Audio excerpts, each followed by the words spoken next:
Por la importancia de los hechos que generan la noticia en la provincia de Manabí y en el Ecuador, hemos creído conveniente iniciar este segmento de entrevistas denominado Sin Condicionamientos. La misma palabra lo dice. No recibimos consignas, no recibimos disposiciones de ningún personaje, de ningún sector en particular. Solamente nos lleva a que tengamos criterios definidos para la orientación de nuestra audiencia en el territorio ecuatoriano. Por eso, Triple Vía, tu canal digital, inicia a partir de esta fecha con este segmento de entrevistas, con los personajes que generan precisamente la noticia a nivel del Ecuador y a nivel internacional. Vamos a tratar en esta ocasión con un personaje de la provincia de Manabí, un aspirante a dirigir una de las instituciones de educación superior referente de Manta, referente de la provincia de Manabí, y por qué no decirlo también un referente por la calidad de profesionales que ha dado para el Ecuador y para el mundo. Nuestro invitado en esta ocasión es el doctor Freddy Soledispa, aspirante a ocupar el rectorado de la Universidad Laica Eloy Alfaro de Manabí. Elecciones previstas para el 19 de febrero del 2021. Bienvenido, doctor Soledispa, un gusto tenerlo en este espacio Sin Condicionamientos.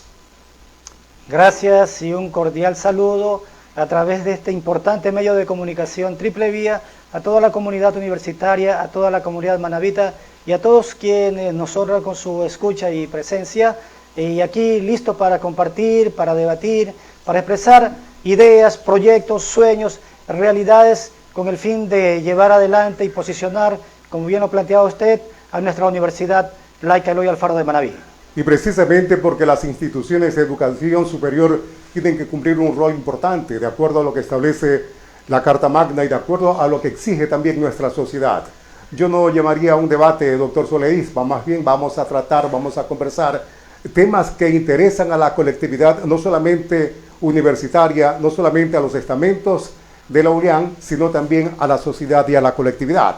Por eso me llena de satisfacción contar con un personaje de nuestra universidad, de la ULIAN, que ha sido formador de juventudes, formador de profesionales que están dando mucho para Manabí y para el Ecuador. ¿Por qué aspira, doctor Soledispa, a llegar al rectorado de la ULIAN? Aspiramos llegar a dirigir la institución más importante de Manabí porque queremos de que nuestra universidad sea esa, un referente, que siga cumpliendo ese rol tan importante de orientar a la comunidad en este momento donde se presentan situaciones tan difíciles, tan problemáticas, que causan tanta depresión, causan mucho pesimismo, y aquí estamos nosotros para recuperar el orgullo, para recuperar la dignidad. Pues la universidad tiene que ser ese eje directriz, ese eje que va a articular todas las actividades, pues el conocimiento, la ciencia es la que nos va a permitir conocer nuestros problemas y a través de ella plantear las soluciones más viables en todos los campos, en todos los sectores. ¿Qué tiene que cambiarse al interior de la Universidad Laica Eloy Alfaro de Manabí? Usted habla de recuperar la dignidad, su movimiento que ya fue reconocido, que fue inscrito su candidatura el 29 del mes de enero, ¿el 22 o el 29? 29. El 29 de enero se inscribió su candidatura, aparece como el movimiento de la integración universitaria. ¿No hay integración al interior de la ULIAN? Bueno, la universidad, como usted me lo expresaba, tiene que tratar de articular todas sus funciones, las funciones misionales, y esas funciones misionales tienen que integrarse, ¿verdad? ¿Por qué? Porque la formación, la investigación, la vinculación y hasta el mismo manejo administrativo financiero andan como presentándose como islas aisladas, digámoslo así, ¿no? Entonces no hay esa concatenación. A veces la docencia va por un lado, la investigación a veces no la podemos visualizar, y la vinculación como que estamos quedando en deuda con la provincia. Entonces hay que integrar eso de allí. los estamentos, ¿verdad?, de los profesores, de los estudiantes, trabajadores y empleados, también tienen que buscar esa integración. ¿Por qué? Porque la universidad es una unidad, pero dentro de la unidad hay diversidad, pero esa diversidad no tiene que estar separada, sino que tenemos que agruparla y trabajar armónicamente. Es decir, que la universidad sienta esa frescura, esa armonía de trabajar y articular todos sus sectores, todos sus ejes, para poder dar a la sociedad lo mejor. ¿De qué manera se ha fallado por parte de la actual directiva o de los directivos de la Universidad Laica Eloy Alfaro de Manabí? Usted fue parte también, usted fue una de las autoridades en este último periodo, estuvo al frente de un decanato. Recordemos que también tienen mucha responsabilidad quienes de una u otra manera han estado al frente de una de las facultades o al frente de una de las unidades académicas de cualquier institución de educación superior, doctor Soledispa.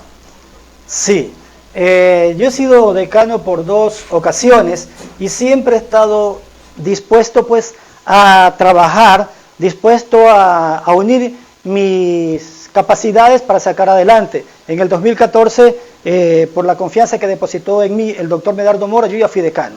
Es decir, que siempre estamos dispuestos para trabajar en aras del bienestar universitario. En el 2016, el actual rector también me dio la oportunidad para asumir nuevamente el decanato de la Facultad de Contabilidad y Auditoría. Es decir, que siempre estamos listos y dispuestos a asumir el rol que se nos presente para sacar adelante a la universidad. Y hablando de rol, la ULIAN, sus directivos no han cumplido con el rol que le corresponde a una institución de educación superior, en el caso de la ULIAN. Sí, bueno, cada quien pues responde ante su momento histórico. Usted me preguntaba hace un momentito como decano di lo mejor, la dejé muy bien posicionada la facultad en los ámbitos fundamentales que ya lo hemos formado, ¿verdad?, de la docencia, la investigación y la vinculación. Creamos los proyectos de investigación, ¿verdad? Creamos o hicimos los convenios con la colectividad para hacer la vinculación. En el post-terremoto nosotros como facultad capacitamos a 2.000 microempresarios aquí en Manta. Ese trabajo muy bueno, valorado de muy buena manera, fue un elemento que permitió que Chone también nos pidiera de que compartiéramos esas experiencias. Y fuimos a Chone y allá capacitamos 400 personas. Y no solamente la capacitación para la capacitación, sino la dignidad, como yo le decía hace un momento, abogado, el orgullo, recuperarlo, porque un pueblo que no recupera su dignidad y su orgullo muy difícilmente se inclina hacia las mejores actividades. Por lo tanto, luego de hacer ese primer acercamiento, ya los capacitamos en términos técnicos y eso ha permitido mejorar notablemente pues lo que es, por ejemplo, el Neotarque, ¿no?, y otras zonas de Manta y de Manabí. Hablando del proceso eleccionario del 19 de febrero, se han inscrito ya 2, 3 listas, tengo entendido, en la ULIAN para este proceso eleccionario. Si hablamos de integración universitaria, ¿por qué ir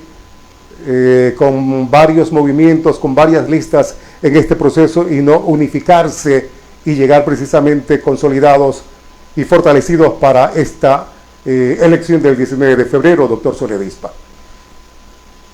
Gracias por la pregunta, porque eso me permite un poco también esclarecer esto de aquí. Nosotros como movimientos fuimos el primer movimiento, y eso no lo pueden dejar mentir los otros compañeros que están participando también en esta precandidatura para rector, de que hicimos todos los esfuerzos para poder integrarnos, ¿verdad?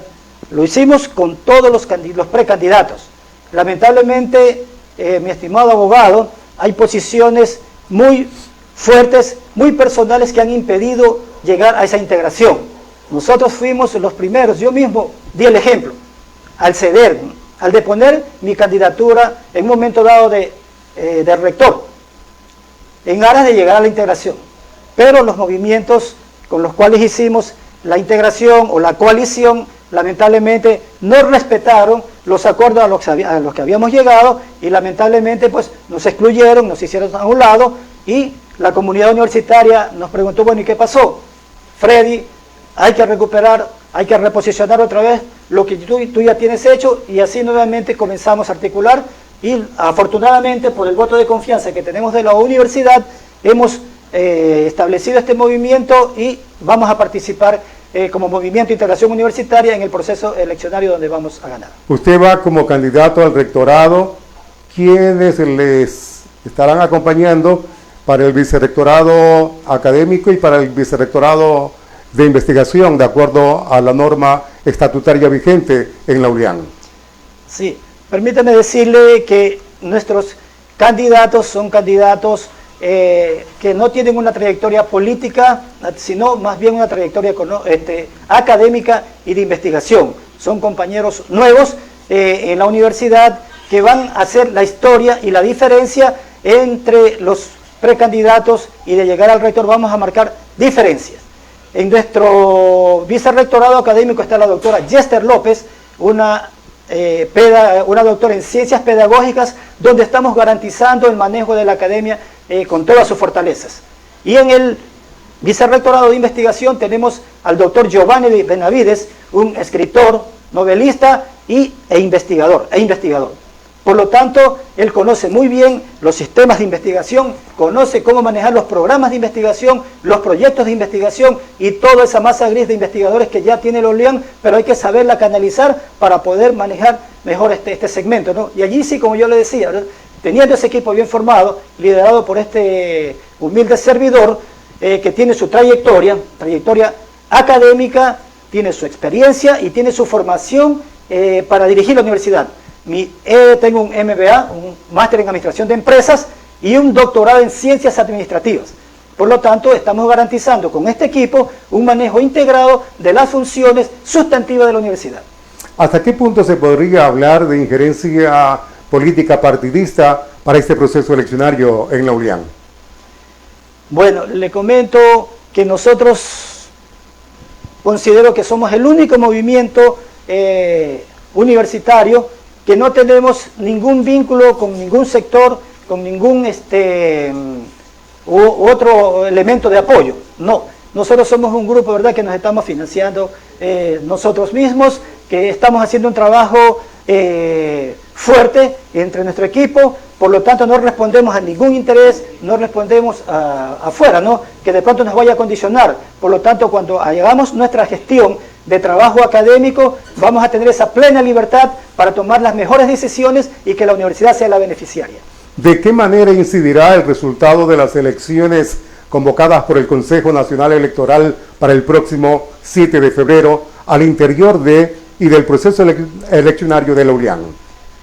Bueno, no es desconocido pues que la universidad es una institución pública y de hecho de alguna manera va a haber alguna influencia, pero allí están nuestras capacidades, nuestra gestión. En mi caso muy particular, pues yo he sido 2 veces director financiero de municipios, he tenido una actividad de trabajo en el sector político bastante interesante y conozco más o menos cómo debe articularse el trabajo entre la universidad y el sector público y el sector privado. Por lo tanto, si bien es cierto que no hay que desconocer esas influencias, podemos nosotros sacarlas adelante y buscar las sinergias positivas entre el sector pues gubernamental y nuestra universidad. Y hablando de política, ¿políticamente se ha manejado a la ULIAN? Bueno, eso habrá que preguntarle también a la gente que ha estado al frente en esto de aquí, pero hay los comentarios, ¿verdad? No, pero usted como parte de la universidad, sí, bueno, dentro de la comunidad universitaria. Por eso le pregunto a usted si la política partidista ha tenido algo que ver con el manejo de la parte directriz de la Universidad Laica Eloy Alfaro de Manabí. Bueno, eso yo le digo, habrá que preguntarle pues, a los administradores principales, en este caso como decano, pues uno trata de cumplir de la mejor manera y eso que usted me está consultando tendrá que responder ellos para determinar si en realidad hay influencia política en el manejo presupuestario, en el manejo académico o de cualquier otra índole dentro de la universidad. Por eso nuestro espacio de entrevistas se llama Sin Condicionamientos y respondemos y preguntamos directamente a quienes forman parte, en este caso de la comunidad universitaria, sin necesidad de preguntarles a quienes están al frente de la universidad. El doctor Freddy Soledispa, candidato a ocupar el rectorado de la Universidad Laica Eloy Alfaro de Manabí para los comicios ya convocados y señalados para el 19 de febrero. En la parte final, doctor Soledispa, y un gusto haber contado con su presencia en este espacio de entrevistas en Triple Vía, su canal digital. Bueno, agradecerle profundamente a la oportunidad que me han dado de dirigirme a la universidad, dirigirme a la comunidad y que la sociedad confíe en su universidad, que nos siga dando el voto de confianza, pues la Universidad Laica Eloy Alfaro de Manabí vela por el desarrollo de Manabí. Tenemos 4 extensiones, dentro de esas 4 extensiones están 19 facultades que tenemos que comenzar a integrarlas, como usted me lo planteaba, me lo preguntaba hace un momentito, de una manera total. Y que las universidades de Manabí tratemos de trabajar armónicamente, no que una universidad solo tenga un radio de acción en un área o en otra área, sino que nosotros hagamos ese consorcio, hagamos esa sinergia común para poder sacar adelante con proyectos, con propuestas serias y bien lideradas desde el OLIAN para el bienestar de Manabí. Era el doctor Freddy Soledispa, candidato al rectorado del OLIAN por el Movimiento Integración Universitaria. Fueron los planteamientos, la propuesta de este distinguidísimo profesional de nuestra universidad. Una trayectoria que no es desconocida para la comunidad universitaria y también para la sociedad manabita y ecuatoriana en cuanto a la labor, en cuanto al desempeño y en cuanto a lo que ha desarrollado a favor de nuestra universidad, a favor del OLIAN, el doctor Freddy Soledispa.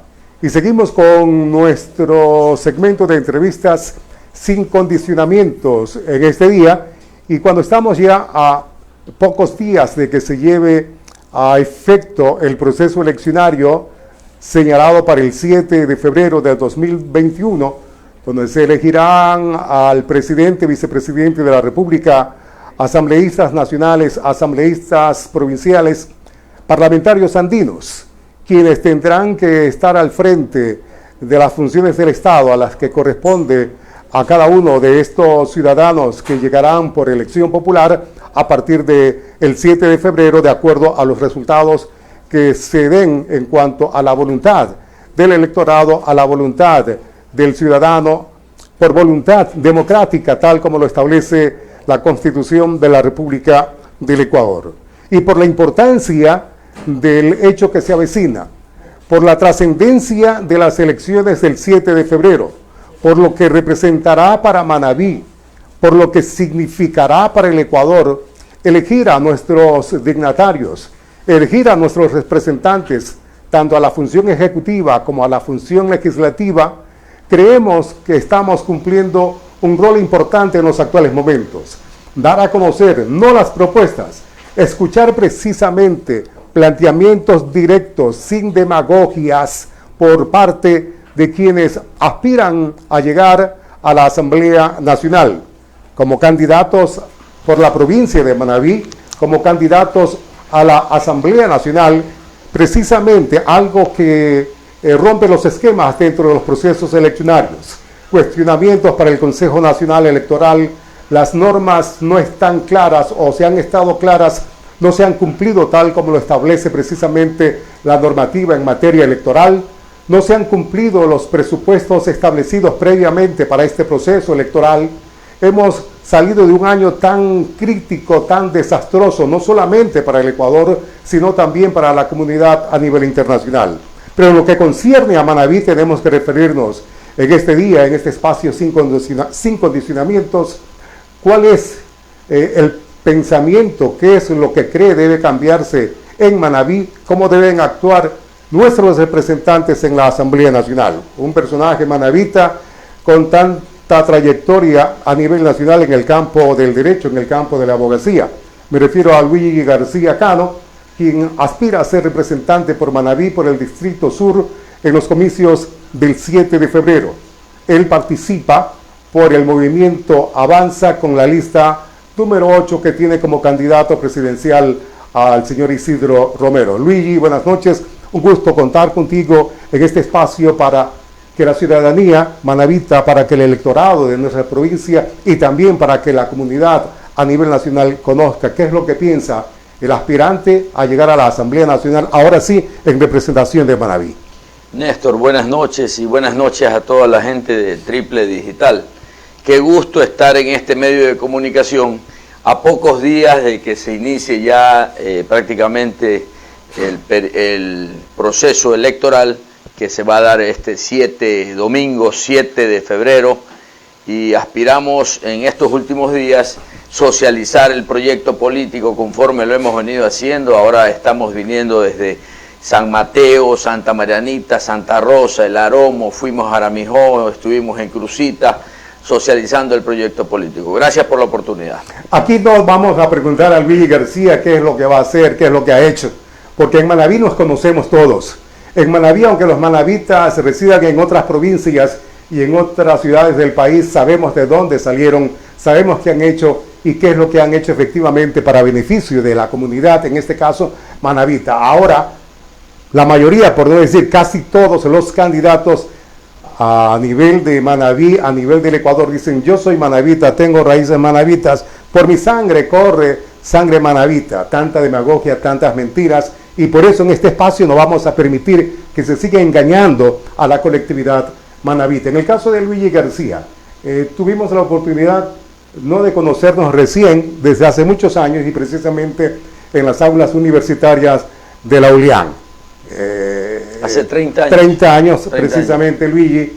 Ahora que estás como candidato para representar a Manabí en la Asamblea Nacional, ya no es la primera participación como candidato para la función legislativa. Tengo entendido que en el último proceso eleccionario fuiste candidato a la Asamblea Nacional como suplente.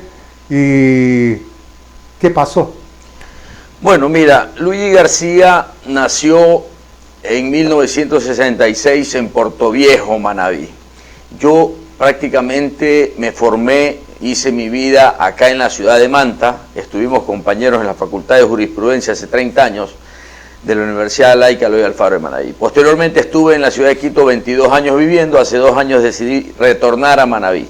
Soy candidato porque quiero retribuirle a mi querida provincia de Manabí ese éxito relativo que yo he tenido en las Cortes y Tribunales de Justicia, con el antecedente de que trabajé en el Congreso Nacional por 15 años. Ahí fui asesor de la Comisión de lo Civil y Penal, fui asesor de la Comisión de lo Laboral y fui secretario de la Comisión del Deporte. Hoy por hoy soy asambleísta alterno, porque en realidad ganamos las elecciones con María Mercedes Cuesta. Tuvimos un distanciamiento porque en mi condición de alterno procedí a presentar una formal denuncia en contra del asambleísta Ana Galarza, y cuestionábamos porque estaba inmersa en algunos actos irregulares al interior de la Asamblea Nacional, como es el tema del diezmo, que se probó en el juicio político pertinente y fue destituida la asambleísta. Desde ese momento nació una enemistad de María Mercedes Cuesta, una enemistad gratuita con Luigi García. Hasta ahí se me permitió actuar como alterno en la Asamblea Nacional. Se me limitó el derecho a la alternabilidad que tienen todos los asambleístas, y eso motivó que yo de una u otra forma haya iniciado un proceso de recolección de firmas para formar mi propio movimiento, el Movimiento Ciudadano, que posteriormente no prosperó por la pandemia universal, que es de conocimiento y dominio público.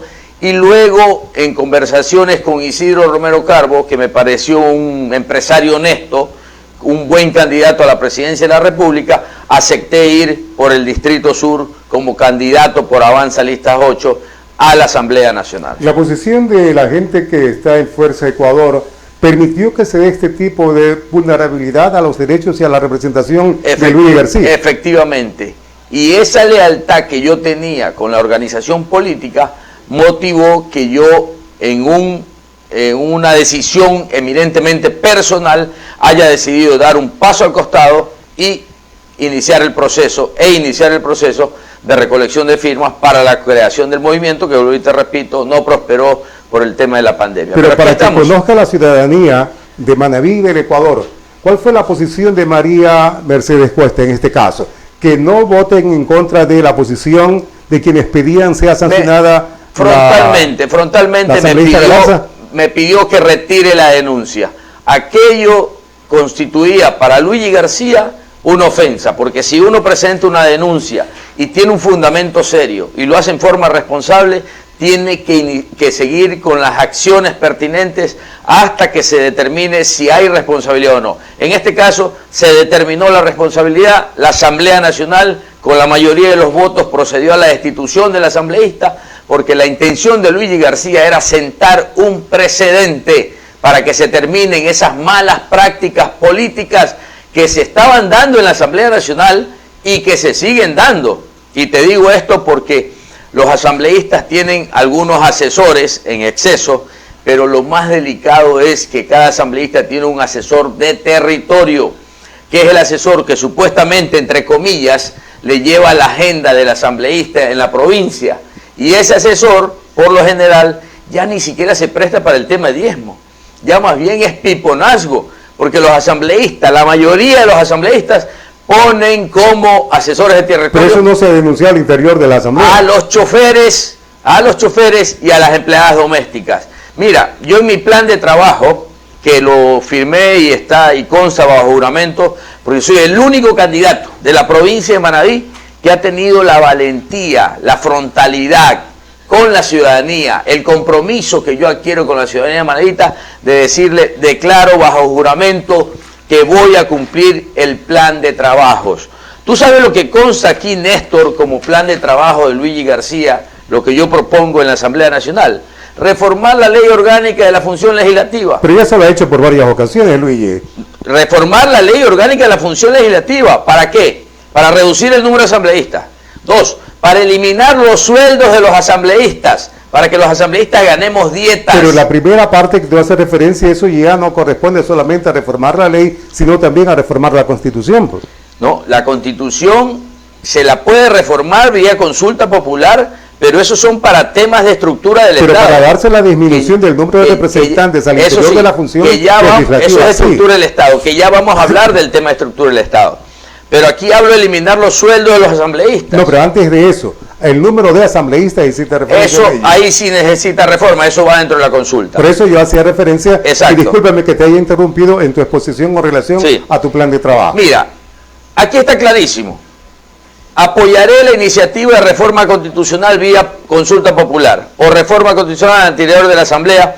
¿Para qué? Para cambiar la estructura del Estado, que incluirá la eliminación del Consejo de Participación Ciudadana, porque ese es un organismo de la dedocracia de los gobiernos de turno. Pero eso ya hay varios colectivos de que se han pronunciado hay la iniciativa. Segundo, la separación de la competencia del Consejo de la Judicatura del control judicial a fin de que goce independencia, la Fiscalía General del Estado y la función judicial. Varios candidatos también se han pronunciado sobre ese mismo asunto. Exacto, y repotenciar la Fiscalía. Y luego, cuando hablo de reducir el número de asesores y eliminar los asesores de territorio. Eso de los asesores de territorios, definámoslos con tu propio criterio. Son pipones, en otras palabras. Para mí ejercen actos de piponazgo, no de diezmo. El tema del diezmo es muy diferente, porque es una parte proporcional del sueldo. Acá es prácticamente, le das el cargo al chofer o a la empleada doméstica, esa persona ni siquiera va a Quito a firmar. No va a Quito a firmar, le hacen la transferencia. No hay un registro de asistencia. No necesita, porque es asesor de territorio y, entre comillas, dice que le maneja la agenda del asambleísta. Eso tiene que acabarse, eso tiene que eliminarse. Eso no puede seguir. ¿Y cuál es la remuneración del asesor de territorio? Si $2.500. Íntegros. Sí. O más. $2.500, $2.300, pero esa es la peor corrupción. Eso con relación a la declaración juramentada, Luis, como parte de tu plan de trabajo, y con relación a proyectos de leyes, ¿qué podemos señalar? A ver, nosotros hablamos primero el tema de la independencia que deben de tener los poderes del Estado cuando hablábamos de la reforma constitucional, para que nunca más las órdenes de prisión salgan desde Carondelet a la Corte Nacional de Justicia. En el país tiene que terminarse la persecución política. Muy importante para salir de la crisis económica y para salir de la crisis moral, muy importante es generar seguridad jurídica al interior del Ecuador, ¿Para qué? Para que venga la banca extranjera, para que venga la inversión extranjera, para que no haya la fuga de capitales, para que hayan leyes claras, transparentes, aplicables dentro del territorio ecuatoriano. De tal forma que eliminaremos la tabla de consumo de sustancias estupefacientes y psicotrópicas que tanto daño le hacen a los niños y a la juventud de nuestra provincia y del país. ¿Y a cambio qué se haría? Eliminándose la tabla. Reducir la tabla de consumo. La tabla tiene que existir, pero hay que cambiarla radicalmente. Mira, un microtraficante sale con 19 gramos de sustancia a los colegios, a las universidades, a las escuelas. Si lo detienen, él dice, tengo menos de 20 gramos, soy enfermo, soy consumidor, soy inimputable. De tal forma que él sale en la mañana con 19 gramos y en la tarde regresa con 19 gramos más. ¿Por qué? Porque la tabla le permite los 20 gramos. Pero se han dado cambios en ese sentido. Es excesiva la cantidad en la normativa para el consumo inmediato del examinado. Esa tabla se le dio paso algunos años en el gobierno de Rafael Correa y esa tabla hay que eliminarla. Hablando de la función judicial, es lamentable escuchar de que las órdenes salen de Carondelet para ciertos procesos o para ciertos procesados cuando se emiten las órdenes de detención o las órdenes de prisión, Luis. Es una realidad y eso se llama persecución política y se da en todos los gobiernos. ¿Qué casos podemos señalar de persecución política teniendo o considerando una trayectoria amplia en el campo penal a nivel del Ecuador? Cuando tú observas a los jueces de la Corte Nacional, los temas más evidentes son los temas mediáticos, son los temas de conmoción nacional, son los temas más evidentes que se los sentencia desde las redes sociales y las órdenes salen de Carondelet directamente a la Corte Nacional y tiene jueces timoratos que no administran justicia como debe ser. Eso genera inseguridad jurídica. Muchos procesados señalan o se consideran perseguidos políticos. Tú fuiste defensor de un candidato a la Asamblea Nacional, expresidente de la República, por eso nuestro segmento se llama Sin Condicionamientos. ¿Qué criterio al respecto con el caso de Abdalá Bucaram Ortiz? Mira, cuando uno ejerce la profesión, y yo soy un hombre que me jacto de ser litigante, de ser penalista, de vivir de mi profesión y no de la política, cuando uno ejerce la profesión lo hace con pasión y con lealtad procesal para con su cliente y con ética profesional para con los jueces, para con las partes procesales. De tal forma que hay que respetar el Estado de Derecho, hay que respetar el estatus de inocencia que arropa al procesado. ¿Por qué? Porque todo ciudadano tiene derecho a una defensa técnica. Todo ciudadano tiene derecho a ser defendido hasta que no se demuestre lo contrario mediante sentencia ejecutoriada. En el caso de Bucaram, que nacieron las órdenes de prisión a raíz del golpe de Estado, porque muchos tratadistas y muchos expresidentes y muchos políticos de renombre han reconocido que hubo un golpe de Estado, independientemente del tema político, ahí hubo una persecución política, porque se dictaron órdenes de prisión con el ánimo de mantenerlo fuera del país y sacarlo de la esfera política. Ahora, sacarlo de la esfera política. De tal forma que yo ejercí la defensa técnica, como puedo ser abogado de cualquiera de las personas que están en este set de grabación. De tal forma que tuvimos que esperar 20 años para que prescriban las acciones penales y pueda retornar al país. Pero vuelvo y repito, mi actuación es eminentemente profesional. Es como cuando un médico está en la sala de emergencia y llega el peor delincuente que viene disparándole a quemarropa a niños, mujeres, en una iglesia. Ese médico tiene que salvarle la vida a ese delincuente porque tiene derecho a ser juzgado. El médico no puede porque hizo un juramento, tiene que salvarle la vida. Pero esos fueron casos anteriores al actual y que está vigente, me refiero al caso de Abdalá Bucaram Ortiz. Él dice ser perseguido político. ¿Concuerdas con ese criterio en los actuales momentos, no a los procesos anteriores? En la actualidad no existe sentencia ejecutoriada. El señor tiene su abogado, se está defendiendo. Para la vindicta pública, para los hombres de derecho, debemos entender que existe ese estatus de inocencia y ahí está latente. Pero son los fiscales quienes tienen que investigar los hechos y son los jueces quienes tienen que sancionar. Pero ahí no hay persecución política, porque hay indicios, elementos de convicción que hacen presumir la existencia de un delito. Volviendo al asunto del proceso eleccionario del 7 de febrero del 2021, ¿Luigi García está radicado ahora en Manta o sigue en Quito como su residencia permanente? Mira, yo estoy viviendo en la ciudad de Manta, en Ciudad del Mar, no ahora, ya tengo 2 años que estoy viviendo acá en Manta, pero durante los 22 años que estuve en Quito, pude viajar todas las semanas. No te olvides que yo tengo una corporación jurídica que tiene mi nombre y tengo oficinas en Quito, en Guayaquil y en Manta.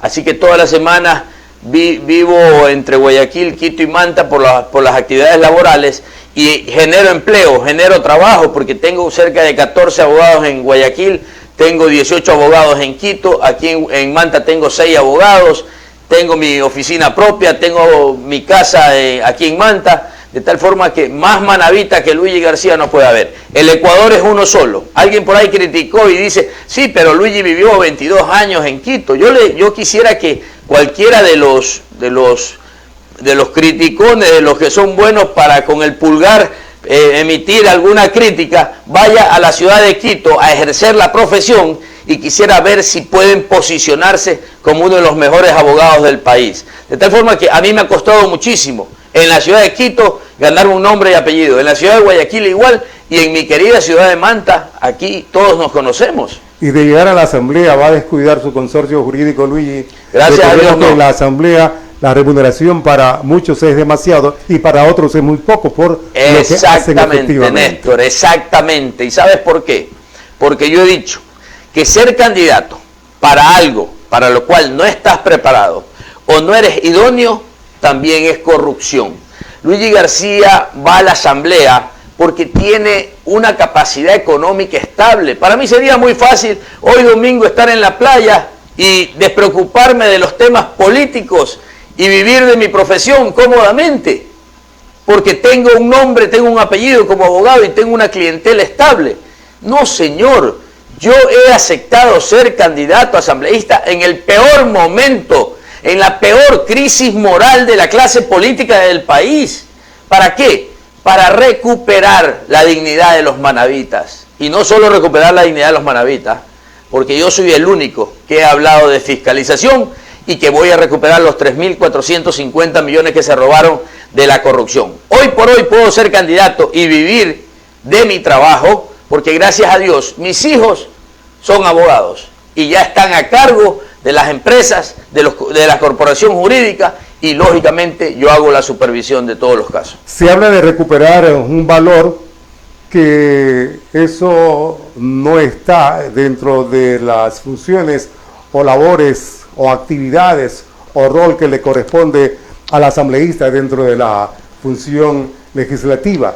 Lo que sí también preocupa es el descrédito de los asambleístas, y con ese descrédito, con ese accionar negativo a nivel nacional, ¿qué va a ganar Luigi García? Mira, yo te voy a decir algo muy importante. Ya sabemos que el rol de los asambleístas es legislar y fiscalizar. Cuando yo hablo de recuperar los dineros que son de la ley de solidaridad y dineros de la reconstrucción, me refiero a que la Asamblea Nacional la semana anterior ya aprobó la ley de extinción del dominio. Eso está en el Ejecutivo para el ejecútese o el veto. Creo que el presidente le va a poner el ejecútese porque esa ley es una exigencia del Fondo Monetario Internacional para que el país pueda ser sujeto de crédito. Mira que esa ley tiene algunas inconstitucionalidades como tener el efecto retroactivo, pero si ya es ley de la República, con esa ley podemos ir tras la ruta del dinero y lógicamente la recuperación de los dineros mal habidos por parte de las personas que intervinieron en esta trama de corrupción en la provincia de Manabí. El tema no es denunciar los 3.450 millones, Néstor. Para su recuperación. Porque eso ya lo hizo conocer la Comisión Anticorrupción. Algunas personas aquí en Manta, Lucía Fernández lo ha denunciado. El tema es que los procesos investigativos de esos casos de corrupción estaban en la Fiscalía Distrital de Manabí bajo 7 llaves. Y yo le dije a Diana Salazar, usted tiene que distraerle, usted tiene que quitarle los procesos a la Fiscalía de Manabí, porque han pasado 4 años y no hay una sola audiencia de formulación de cargos, no hay un solo procesado, no hay una sola orden de detención ni prisión preventiva, y entregarle los procesos a la unidad de tarea conjunta de la Fiscalía General del Estado, que es una unidad investigativa especializada, para que ahí sí investigue y pueda sancionar a los responsables. Solo un ejemplo. La Manta Coliza, esos puentes que no se debieron haber construido con dinero de la reconstrucción. Le entregaron 99 millones de dólares a Ramiro Galarza de Concermín. Con 99 millones de dólares, Néstor, podíamos construir 6 hospitales. Hospitales básicos como el de Pedernales. De tal forma que imagínate un hospital en Montecristi, en 24 de Mayo, Olmedo, Paján, cantones pequeños. Los manavitas no tenemos salud, pero lo que no tenemos es la voluntad política de recuperar lo robado. En la parte final ya con Luis García, candidato a la Asamblea Nacional, como candidato por el movimiento Avanza Listas 8 en representación del Distrito Sur de Manabí. Un gusto, Luigi, sinceramente, haber conversado no solamente sobre las propuestas para llegar a la Asamblea, en el caso de llegar a la Asamblea, sino también topar temas interesantes vinculados con la función judicial y la forma en que se maneja o se ha manejado la administración de justicia en nuestro país. Te agradezco muchísimo, Néstor, por esta entrevista, y yo lo único que quiero es servir a la provincia y la gente salga a votar, porque no votar en blanco, votar nulo es hacerle el juego a los mismos de siempre. Hay que salir a ejercer el derecho al voto, utilizar esa herramienta democrática que es el voto para elegir los mejores hombres y mujeres de la provincia de Manabí y que vayan a defender los intereses de Manabí. Amigos de Triple Vía Digital, un gusto haber estado con ustedes, y recuerden, siempre este segmento de entrevistas es sin condicionamientos. Buenas noches.